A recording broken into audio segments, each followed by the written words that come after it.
함께 하신 하나님 말씀 누가복음 7장 47절에서 50절까지 말씀입니다. 누가복음 7장 47절에서 50절.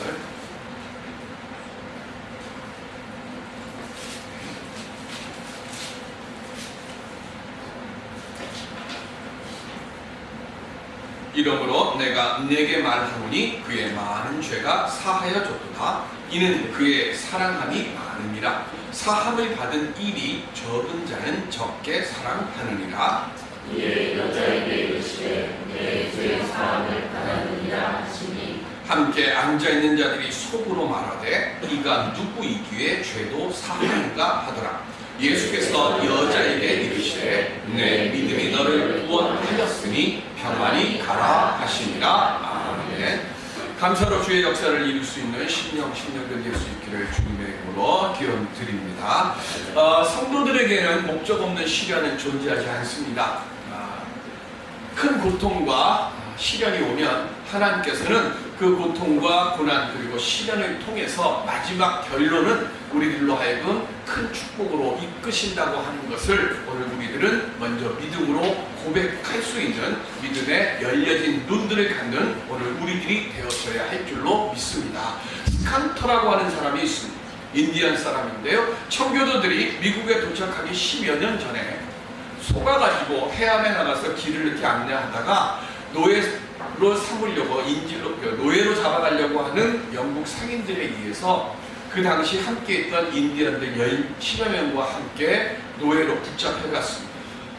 그리고 그 노예로 붙잡혀간 그 모습을 안 스페인 사제관들이 이 사람들을 구출해 주려고 스칸토를 노예로 사서 그들에게 그 스칸토에게 예수를 알려줬습니다. 그래서 캐톨릭 교도를 만들려고 노력을 했는데 그 사제들을 통해서 성경 말씀을 배우게 되고 하나님을 알게 된 이 스칸토가 아주 신실한 믿음의 사람, 개신교인에게 다시 팔렸어요.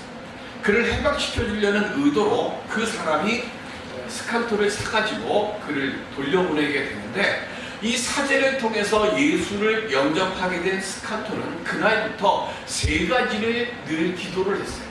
그 첫 번째가 뭐냐면 자기 고향 땅에 돌아갈 수 있게 해달라고 하는 것이 첫 번째 기도였습니다. 두 번째 기도는 뭐냐면 자기를 속여서 이렇게 노예로 끌고 온 이 백인들을 원망하지 않고 자기가 고향에 가면 이 백인들과 함께 고향을 아름답게 만들겠다고 하는 것이 두 번째 기도 제목이었습니다. 그리고 마지막 세 번째 기도 제목은 평생을 감사하며 살겠습니다 라고 하는 것이 기도였어요. 그리고 이 세 가지의 기도의 제목을 통해서 스칸토는 믿음이 좋은 새 주인을 만나서 그 새 주인의 도움으로 노예에서 풀려나서 고향으로 돌아오게 됩니다. 그리고는 그 인디언들을 이끌고 땅을 개간하면서 마을을 새롭게 기도해온 대로 만들어 갔습니다. 그리고 이 스칸토가 자기 고향 매사추세츠 이 지역으로 돌아온 그 다음 해에 청교도들이 이 마을에 들어옵니다. 102명이 출발해서 7명만 생존한 이들에게 스칸토는 자기가 평소에 기도해온 대로 그들을 환영해줬고 그들에게 먹을 것을 나눠줬고 그리고 유창한 영어로 농사법을 자세히 가르쳐줬어요. 당시 청교도들을 인도했던 브레포드 목사는 일기에다가 이렇게 써놨습니다. 스칸토는 우리를 위해 예비하신 하나님의 은혜였다. 그는 옥수수 심는 법을 가르쳐 주었고 땅을 개간하고 낚시하는 것을 가르쳐 주었다. 그는 죽을 때까지 우리 곁을 떠나지 않고 우리를 인도했다. 만약에 스칸토가 없었다면 그의 청교도들은 전부 다 질병과 굶주림으로 인해서 세상을 떠났을 겁니다. 그런데 하나님은 믿음으로 죽음의 하늘에 떠난 청교도들을 위해서 신실하게 도움의 손길을 예비해 주셨고 스칸토는 노예로 팔려가는 그 재난을 만났지만 그 일 때문에 예수를 알게 되고 예수를 믿게 됐고 고난을 통해서 하나님의 복을 나눠줄 은혜의 사람, 감사의 사람이 되었습니다. 하나님은 언제나 지금의 어려움과 고난, 고통을 이용하셔서 놀라운 축복으로 우리들을 인도하고 계시는 줄로 믿습니다. 이 시간 고난을 통해서 우리를 성장시켜 주시고 그 뒤에 감춰놓으신 예비된 복을 허락하시는 하나님의 섭리를 발견할 수 있는 믿음의 눈들이 열려질 수 있는 우리 모두가 될 수 있기를 주님의 이름으로 축원드립니다. 히터를 좀 꺼주세요. 우리 본문의 시작은 37절부터 50절까지인데 한 바리새인이 예수님을 초대하는 것으로 나옵니다. 그런데 조금 지나다 보면 이 바리새인의 이름이 기록되어 있어요. 그 바리새인의 이름은 시몬입니다. 시몬이 자기 집으로 예수님을 초대하는데 비공식적인 초대가 아니라 공식적인 초대. 뭘 알 수 있는가 하면 우리가 오늘 공독했던 49절에 보면 함께 앉아있는 자들이라고 하는 말씀 속에서 다른 바리새인들이 많이 있었다는 것을 알 수 있습니다. 그래서 집주인인 시몬만 있는 것이 아니라 다른 바리새인들이 모여있는 이곳에 예수님이 오신 거예요. 바리새인들은 어떤 사람들입니까? 예수님에 대한 분노와 미움을 가지고 있는 사람들이에요. 누가복음 6장 11절에 보면 시작, 그들은 노기가 가득하여 예수를 어떻게 할까 하고 서로 의논하니라. 아멘. 예수님께서 안식일에 손 마른 사람을 고쳐주시는 것을 보고 예수님에 대한 분노를 나타냈다고 했어요. 안식일에 왜 자기들이 안식일에는 아무것도 하지 말라고 날에 정해놨는데 왜 그날 병자를 고쳐주는가 하고 미워하는 거예요. 예수님이 사랑을 베푸신 것에 대해서는 관심이 없고 자기들이 만들어 놓은 법을 어겼다는 것에만 지금 분노를 가지고 있는 사람들이 바리새인들이에요. 예수님은 자신에 대해서 미운 감정을 숨기지 않고 드러내고 있는 이들의 초대에 어떤 적대 감정도 가지지 아니하시고 그냥 식사하러 가셨어요. 왜 그러셨을까요? 그들도 구원 받아야 될 사람들이기 때문에 그렇습니다. 인간적으로는 미울 수 있어요. 우리 다 알잖아요. 저 사람이 나 좋아하는지 저 사람이 나 싫어하는지 저 사람이 나를 막담하는지 저 사람이 나를 칭찬하는지 알아요.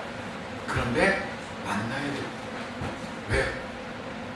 내가 구원 받았음에 대한 기쁨을 알면 그 사람에게도 뭘 해줘야 돼요? 구원의 기쁨을 함께 나누어야 될 의무가 오늘 우리들에게 주어져 있기 때문에 그러는 거예요. 그러니까 예수님은 지금 뭐 하시는 거예요? 그 한 생명이라도 더 구원하시려고 바리새인들의 그 초대에 가셨어요. 그런데 그런 마음으로 가신 예수님께서 집에 들어가실 때부터 이 사람들은 예수님의 마음을 상하게 하려고 철저하게 예수님을 무시하는 행동을 합니다. 유대인들은 손님이 집에 들어오면 제일 먼저 뭐부터 해줘요? 발부터 씻는 물을 줍니다. 그리고 하인들이 시켜서 그 손님의 발을 닦아줘요. 그리고 난 뒤에 뭐 합니까? 손을 씻어주도록 하인이 물을 부어요. 그리고 손님이 손을 씻으면 그 손 씻고 나서 다시 손을 닦게 되면 부정하게 되니까 하인이 그 손을 닦아들도록 그렇게 되어 있는 것이 유대인의 격식이에요. 그런데 예수님이 집에 들어오시는 그 순간부터 발 씻는 물도 주지 않았고 무엇보다도 지금 예수님을 초대한 이 자리는 무슨 자리예요? 식사 초대 자리예요. 식사 초대 자리이기 때문에 당연히 손을 씻는 물을 드려야 되는 거예요. 누가복음 11장 38절에 보면 시작, 잡수시기 전에 손 씻지 아니하심을 그 바리새인이 보고 이상히 여기는지라. 아멘. 정결예식법, 율법이라고 해서 자기들이 법을 만들었어요. 외출하고 들어오든 아니면 어느 자리에 있든 간에 밥을 먹기 전에 먼저 뭐부터 하라고요? 손부터 씻으라고. 자기들은 깨끗하게 손 씻으면서 자신들이 공식적으로 예수님을 초대해 온 그 예수님에게는 손 씻는 물도 주지를 않습니다.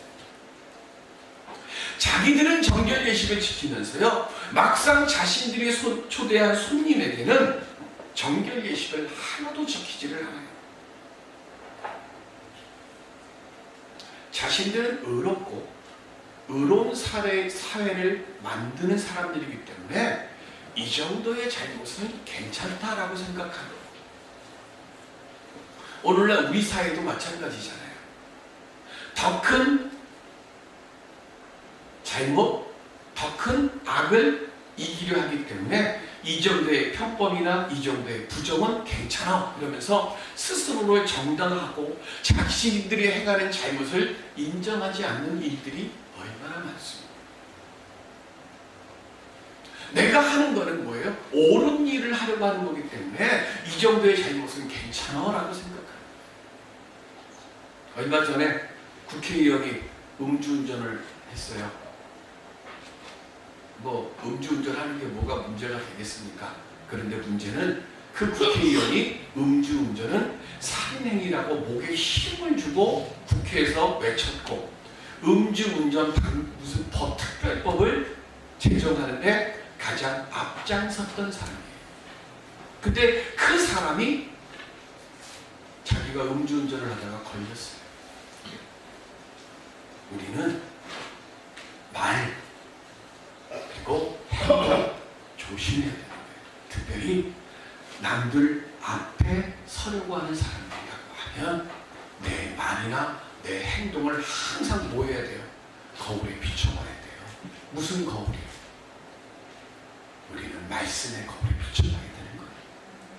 우리는 예수 믿는 사람이니까 예수님이라면 이 상황에서는 뭐라 하실까를 생각하면서 우리는 말과 행동을 조심해야 되는 겁니다.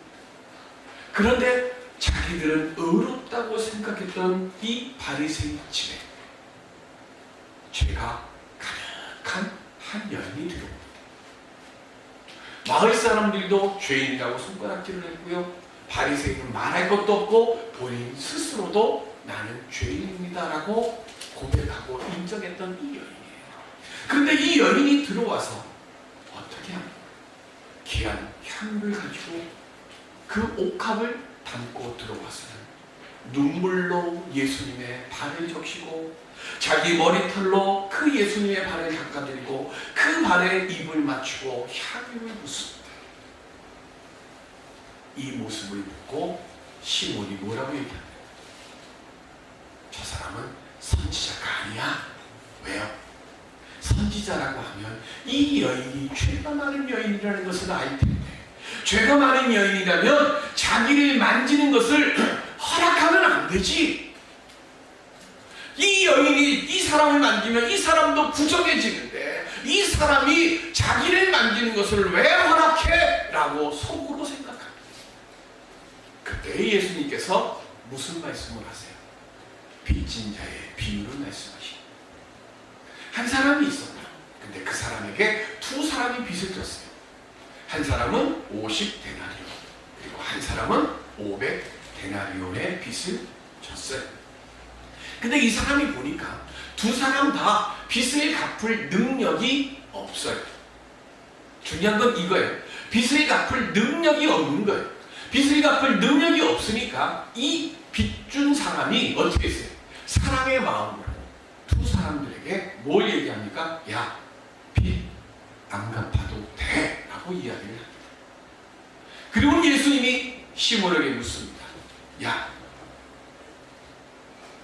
누가 더 빚 탕감받았다고 감사하고 이 빚 탕감해 준 사람을 사랑하겠냐? 그랬더니 시몬이 뭐라고 얘기하죠? 많이 탕감받은 자가 많이 사랑하지 않겠습니까? 라고 대답을 합니다. 여기서 우리가 알아야 할 것은요, 50데나리온, 500데나리온. 오늘날 뭐 얼마 되겠냐? 우리 이런 거 좋아하잖아요. 근데 이거 사실 중요한 거 아니거든요. 그렇죠? 50데나리온 하면 한 250만원에서 한 300만원. 요즘 또 최저 올라갔으니까 좀 더 비싸지겠죠? 그럼 한 400만원. 그리고 500데나리온이면 한 4천만원 줍니다. 못 갚을 건 아닙니다. 그죠? 갚을 마음이 없으면 안 갚겠지만 갚고자 하는 마음만 있으면 얼마든지 갚을 수 있는 정도의 액수예요. 문제는 예수님이 지금 말씀하시는 50데나리온, 500데나리온은 돈이 아닙니다. 예수님이 지금 말씀하시는 50데나리온, 500데나리온은 죄입니다. 50데나리온의 죄를 지고 있는 거예요. 나는 뭐예요? 작은 죄. 누구죠?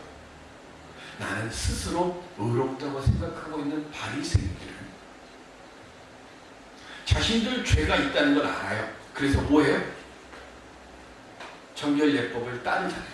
정결예식을 행합니다.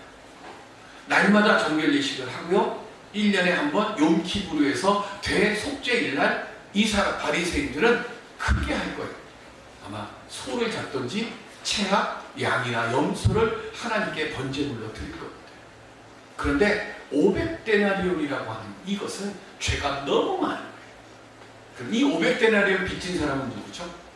지금 예수님 앞에 와서 눈물로 발에다가 닦아드리고 자기 머리카락으로 닦아드리는 이 죄 많은 여인일 거예요. 지금 예수님이 말씀하시는 50데나리온, 500데나리온 이 말씀 속에 담겨있는 뜻은 가장 중요한 건 뭐냐면 문제는 내가 죄인이라고 하는 사실을 깨닫느냐 깨닫지 못하느냐는 거예요. 다른 말로 얘기하면 나는 하나님께 은혜 받을 것을 소망하는 사람이냐 아니냐라는 거예요.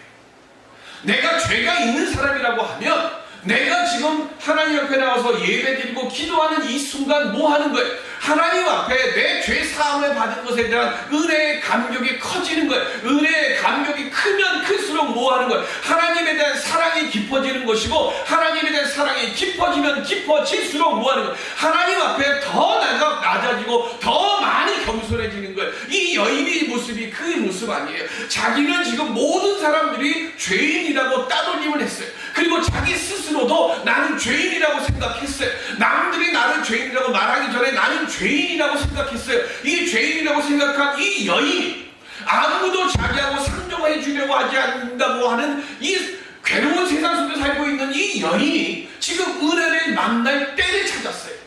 예수님이 내가 갈 수 있는 곳에 와 계신 거예요. 그 집이 비록 자기가 오는 것을 환영하지 않는 집이라는 걸 알아요. 바리새인 집이니까. 그런데 누구 보고 가는 거예요? 예수님 보고 가는 거예요. 오늘 우리가 예배드리고 있는 이 자리에 나를 환영하지 않는 사람이 있을 수 있어요. 중요한 거, 우리는 사람 보고 오는 게 아니라 주님 만나러 오는 거예요. 이 죄 많은 여인은 주님 만나려고 왔어요. 그리고 주님 앞에 주님을 내 인생의 왕, 내 인생의 주인으로 모시려고 지극히 낮고 겸손한 모습으로 기름을 부어드렸어요. 그랬더니 주님이 뭐라고 하세요? 네 많은 죄가 사함받았다고 말씀 안 하셨어요. 오늘 본문에 뭐라고 하셨어요? 네 죄 사함을 받았느니라 그랬어요. 우리에게는요 많은 죄, 작은 죄가 중요하지만 주님에게는 똑같아요. 우리는 저 사람이 죄가 많다, 그래서 저 사람이랑 상종할 수 없다고 생각할지 모르지만 주님의 눈으로 보면 많은 죄든 적은 죄든 죄는 죄예요. 바리새인은 스스로 의롭다고 생각하고 자기 기준에 맞춰서 사람들을 판단하고 정죄하면서 살았어요. 오늘 주님이 이 세상에 오신 이유는 뭐예요? 죄인들을 정결하게 하시는 거예요. 죄인들을 의인으로 바꾸시고 죄인이었던 내가 의인이 되었음을 하나님께 감사합니다, 주님 감사합니다 고백하는 것을 기뻐하시는 분이 우리 주님이에요. 그래서 십자가에 달려 죽으셨고 오늘 우리들을 하나님의 자녀 삼기를 기뻐하시는 분이 주님이에요. 그런데 바리새인들은요 전혀 거꾸로 가는 거예요. 이 사람들은 어떻게 되는 거예요? 죄인들을 바꾸어서 이 사회에 살아갈 수 있는 사람들로 만드는 일에는 1도 관심이 없어요. 이 사람들의 관심은 뭐예요? 이 사람들이 죄인이라고 하는 것을 찾고 그 사람들을 그 사회에서 격리시키는 것, 여기에만 온통 관점이 있어요. 그러면서 그것을 잘못 행하면서도 내가 잘못 행하고 있다고 하는 것에 대한 깨달음이 없어요. 죄를 깨닫지 못하니까 탕감의 은혜도 받지 못하는 거예요. 오늘 우리가 드리는 이 예배는 주님의 사랑이 내 죄를 사해 주셨습니다, 감사합니다 하는 감격의 예배가 되어야, 그래야 주님이 기뻐 받으시는 예배 될 줄로 믿습니다. 오늘 우리가 드리는 찬송은 나 같은 죄인 살리신 주의 놀라와라고 하는 그 고백에 담겨 있는 그 마음으로 드리는 찬송이 될 때, 그때 그 찬송을 듣는 우리 주님이 기뻐 받아 주실 줄로 믿습니다. 오늘 우리가 드리는 예배, 우리가 드리는 이 찬송이 바로 그렇게 귀한 고백의 찬양이 되고 기도가 되고 말씀에 사모하는 심령이 되고 예배가 될 수 있기를 바랍니다. 전쟁 중에 군인들이 행진을 하는데요, 한 어머니가 두 아이를 데리고 군인들이 행진하는데 이렇게 서 있는데 얼굴을 딱 보니까 며칠 굶은 얼굴이에요. 그래서 행진하던 중에 군인 중에 한 사람이 자기가 가지고 있는 빵을 그 엄마에게 줬습니다. 엄마 어떻게 했을까요? 군인들에게 받은 빵을 딱 둘로 나눠서 두 아이에게 줘요. 그때 그 모습을 보고 병사가 자기 장교에게 묻습니다. 저 엄마는 배가 안 고픈가 봐요. 그랬더니 장교가 하는 말이, 배가 안 고픈 게 아니라 엄마니까 그런 거야 라고 이야기합니다. 나는 굶어도 내 자식이 배불리 먹는 걸 보면 엄마는 배가 불러요. 육신은 배고플지 모르지만 마음은 배가 부른 거야. 예수 그리스도의 사랑을 깨닫는 성도는 바로 이 엄마 같은 마음으로 사랑을 나누는 사람들이 되는 것이고, 예수 그리스도의 마음을 깨닫는 사람들은 바로 이 엄마의 마음으로 사랑을 나누는 사랑을 보여주는 교회가 되어질 줄로 믿습니다. 바리새인들은 사랑이 없었습니다. 그래서 오늘 주님이 말씀하시잖아요. 큰 사랑을 받은 사람은 크게 감사한다고 그랬어요. 사랑을 모르니까, 사랑이 없으니까 사랑을 베풀지 못함도, 사랑을 베풀지 않음에도 죄의 의식이 없는 거예요. 불평은 화를 만든다는 간증 이야기입니다. 7남매 중에 장남에게 시집을 갔습니다. 신혼쟁이는 고사하고 결혼 첫날부터 가사에 시달려요. 요즘이야 다 학교에서 밥 주지만 저희 때만 해도 다 도시락 싸줬잖아요. 매일 아침 6명의 시동생 도시락 싸는 거 생각해 보십시오. 도시락 6개 만들려면 머리가 깨질 거예요. 도시락 6개 싸고 집안 청소하고 끝나고 나면 밥하고 나면 청소하고 그리고 자면 끝이에요. 그렇게 10년을 삽니다. 남편은 초등학교 교사예요. 그렇게 10년을 시동생 가족들 뒷바라지하면서 살다가 10년이 지나고 난 어느 날 이 여인의 입에서 불평이 나옵니다. 자기 모습이 너무 한심해 보이는 거예요. 그래서 뭐라고 그때부터 불평을 시작하는가 하면, 나도 남이 해주는 밥을 먹고 살고 싶다.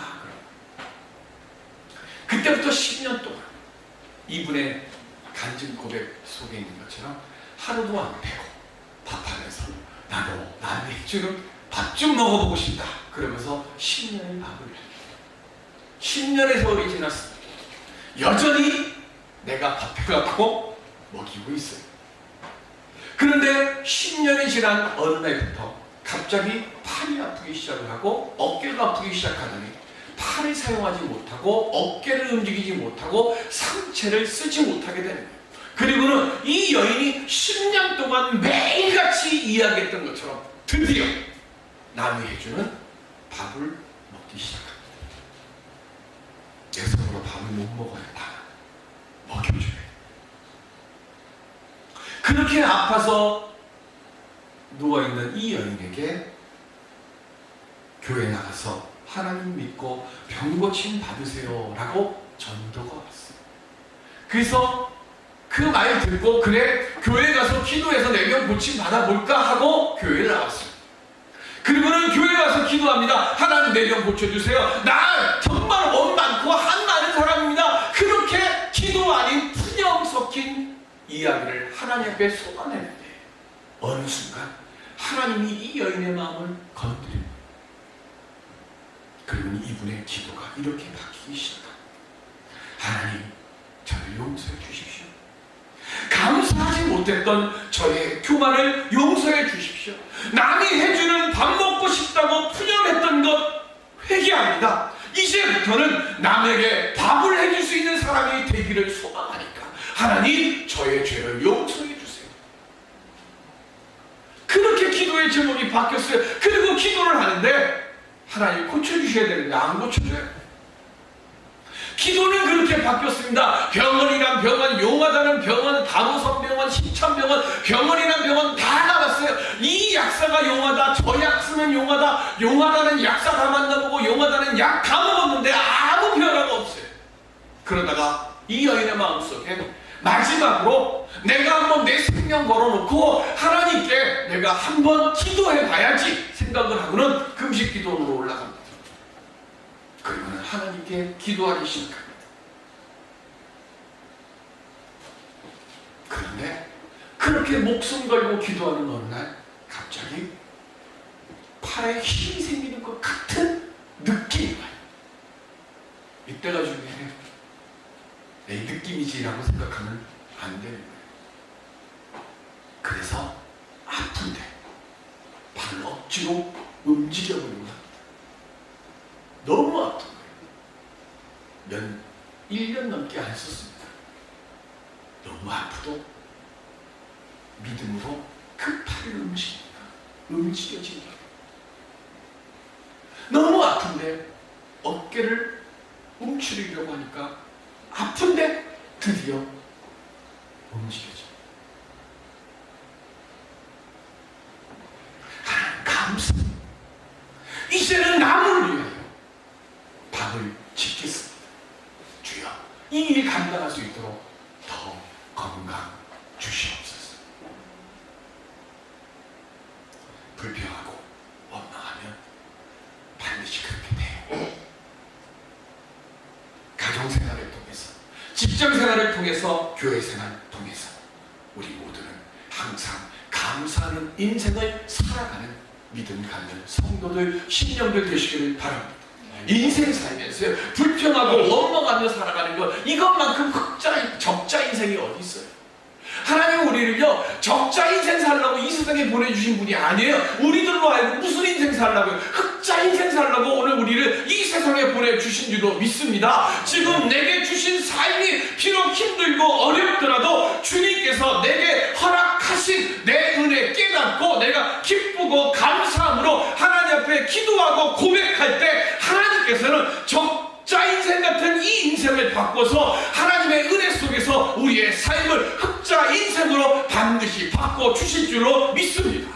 이 시간 세상적인 것 받아서 감사하는 것이 아니라 하나님께서 내게 주신 십자가의 구속의 사랑이 감사해서 그것 때문에 감사하는 심령이 되어질 때 더 큰 은혜와 더 큰 사랑에 감사해서 더 큰 기쁨으로 하나님 앞에 고백할 때 하나님께서 그 고백에 그 믿음에 합당한 더 큰 감사의 능력으로 우리와 함께 주실 줄로 믿습니다. 우리 더 큰 사랑하십시다. 더 큰 감사합시다. 그러면 주님께서 더 크게 우리를 이끌어 주실 것입니다.